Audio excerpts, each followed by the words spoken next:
Mesdames, Messieurs, je suis heureux de pouvoir m'exprimer devant vous par vidéo interposée à l'occasion de cette table ronde sur la mobilité des apprentis.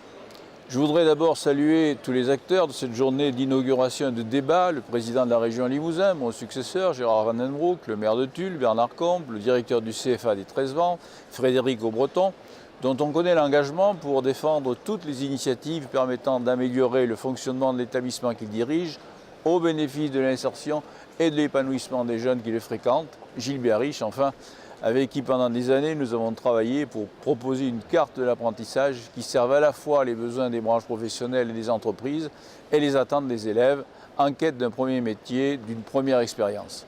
Je salue également l'ensemble des personnes présentes dans leurs titres et qualités.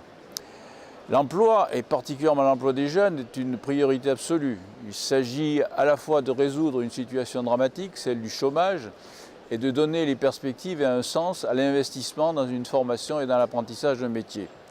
Le chômage des jeunes en Europe, plus de 5 millions, discrédite l'Union européenne et assombrit son avenir.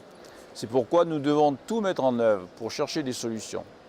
C'est tout l'enjeu de la garantie jeunesse et de l'initiative pour l'emploi des jeunes. Les études comparatives d'un pays à l'autre montrent que l'apprentissage d'une part et la mobilité longue d'autre part sont des facteurs positifs d'insertion et de lutte contre le décrochage. En outre, la mobilité, le partage d'expériences, l'échange entre les peuples sont le creuset d'une citoyenneté commune. Il n'est que de voir les effets induits du dispositif Erasmus. Celui-ci a permis à des générations entières de jeunes gens de découvrir intimement une autre culture, d'apprendre une autre langue, de valider des connaissances différentes. Tout autant d'éléments qui les ont décentrés, leur ont permis de construire une expérience concrète de l'Europe, incarnée dans les histoires de vie, des rencontres, des aventures de toute nature, des souvenirs, des contacts. L'apprentissage est pour l'heure en retrait de ce mouvement car il y a de nombreux problèmes techniques à régler pour fluidifier les échanges. La mobilité longue des apprentis se heurte à une double difficulté: faire valider dans le pays d'origine les acquis d'apprentissage pendant les périodes à l'étranger, aplanir les difficultés d'harmonisation en matière de contrat de travail, de rémunération, de protection sociale, d'assurance.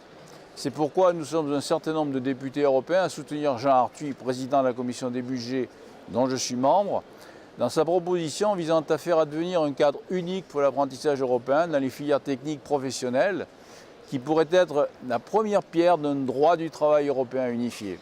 Ce projet pilote, c'est le nom donné à des initiatives exploratoires avant leur pérennisation sous forme de lignes budgétaires communautaires, s'appuiera sur une analyse juridique des lois et des règlements nationaux de l'apprentissage dans chacun des États membres de l'Union européenne, sur une évaluation des pratiques en vigueur les plus performantes et sur une enquête auprès des entreprises et des institutions publiques en vue de connaître leur vision, leur déontologie et leurs difficultés dans l'accueil des jeunes venant d'autres pays.